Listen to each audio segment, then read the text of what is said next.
Hi, this is Bethany Marshall from Morgan James Publishing, and today I'm speaking with our author, Petra Frese.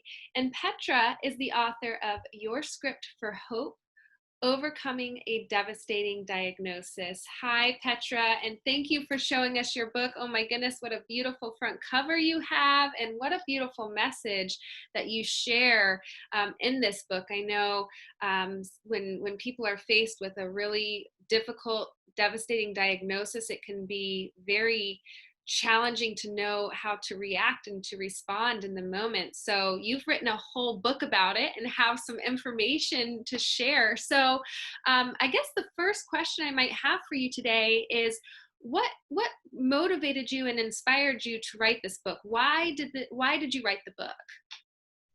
Hi, Bethany. Thank you for having me, and thank you for asking this particular question. This book is very close to my heart because I gave a promise to a client of mine.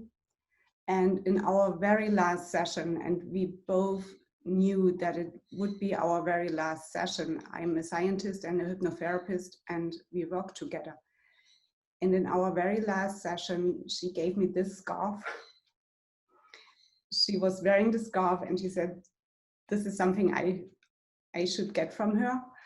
And she made me promise to write a book about what we have done together, our work, what it meant to her, what it meant to her family.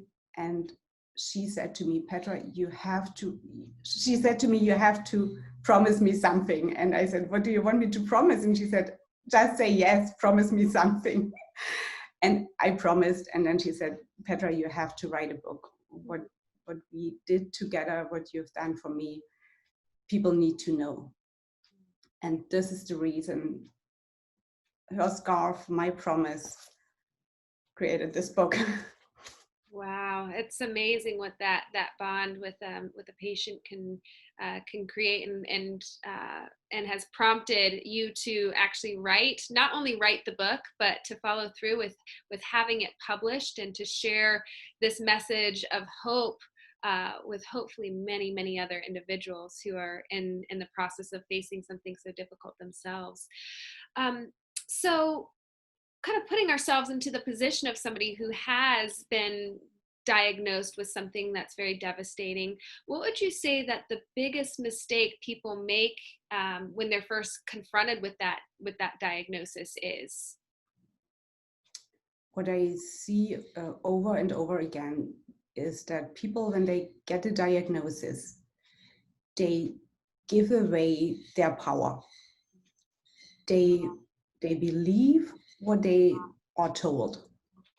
And I think this is the biggest mistake, because we all have intuition, we all have an inner knowing, we know ourselves, we know our dreams, we know our strengths.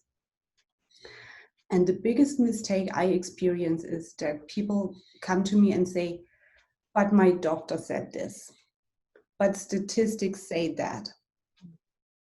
And they stop trusting their inner knowing.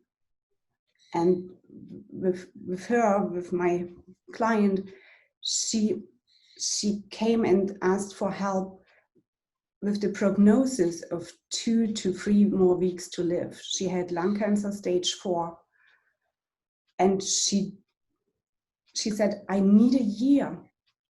I need 1 more year. And my mind was, why do you want to limit yourself to 1 year? But with the prognosis of 2 to 3 weeks, a year is huge. And she knew that this was what she needed to prepare herself, to prepare her family,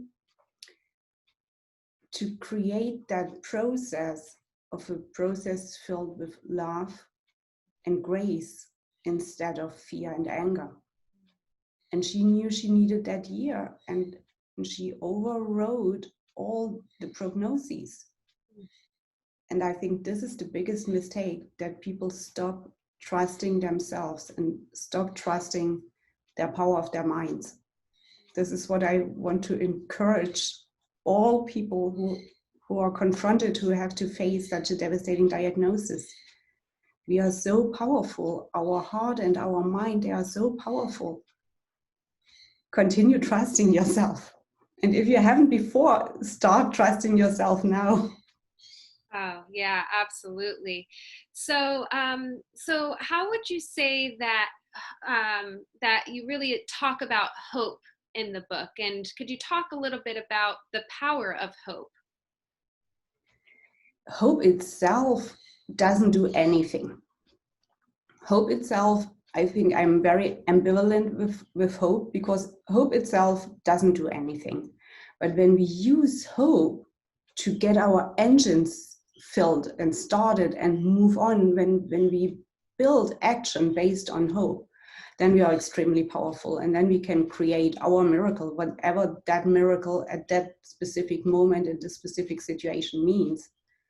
But to me, hope is the foundation, the fuel, the nurture for our actions. Mm.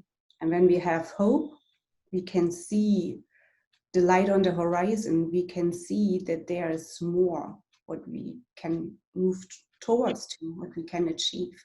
That's why I think hope is essential to have. But hope itself, hope isolated, doesn't create miracles. But we need it in order to act. Mm. Wow, that's so powerful. Well, thank you so much for sharing with us about your book and the powerful story that compelled you to write it and publish it.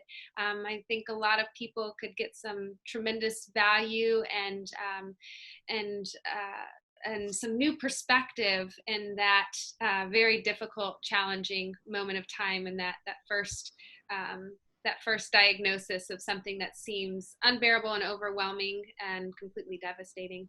Right, and there is not only end of life, the devastation. One case I share here is infertility. This is devastating also. And I could show, or I write about this, that we did create that miracle. This little boy, he's walking already, so everything happened naturally. Just quote unquote, by using the power of the mind, knowing what those couples' big dreams are, what they really want, and then using the mind and the heart to create that miracle. So it's either end of life and it's creating that life. So it's really bringing our dreams to life.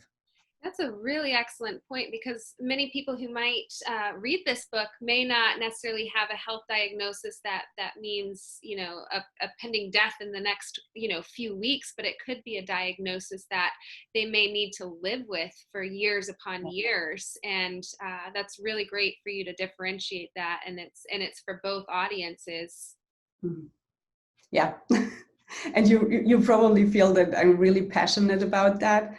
We had personal experiences. They proved for us personally that this is possible, and these are the reasons, those personal experiences, why I changed from being an, I did not change, but I added to my knowledge base, being a scientist and engineer, and now the spiritual part, and using hypnosis, hypnotherapy, and spiritual help.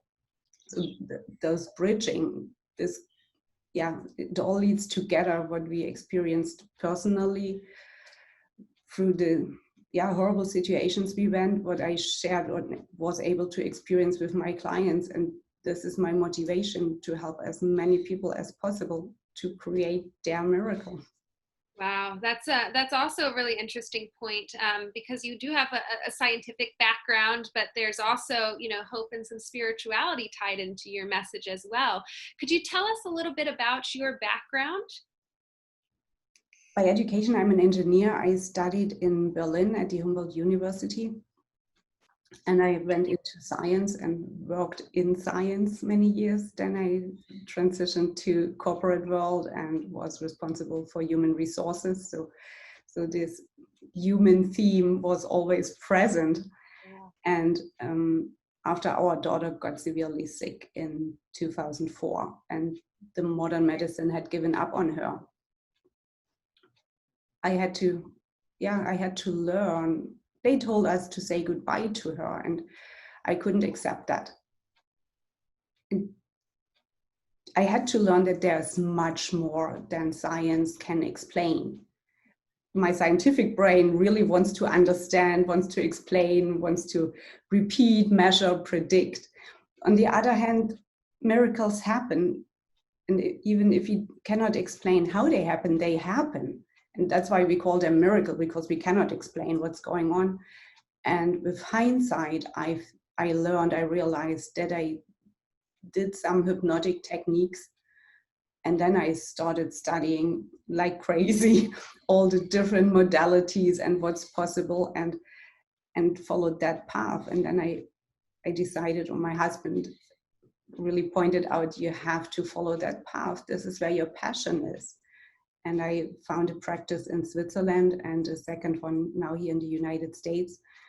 And I help people all over the world with that combination, with that bridging, the scientific knowledge and the spiritual wisdom. And when we put this together, I think we are extremely powerful, and this can help us to lead a really happy, peaceful, love-filled life. Wow, what a wonderful message that I think we can all use right now. So thank you, Petra, so much for spending some time with me today and for sharing with us about yourself and about what motivated you and drove you to write this book. And we're so proud of you, proud of your message, and thanks again. Thank you, Bethany. Thank you for having me.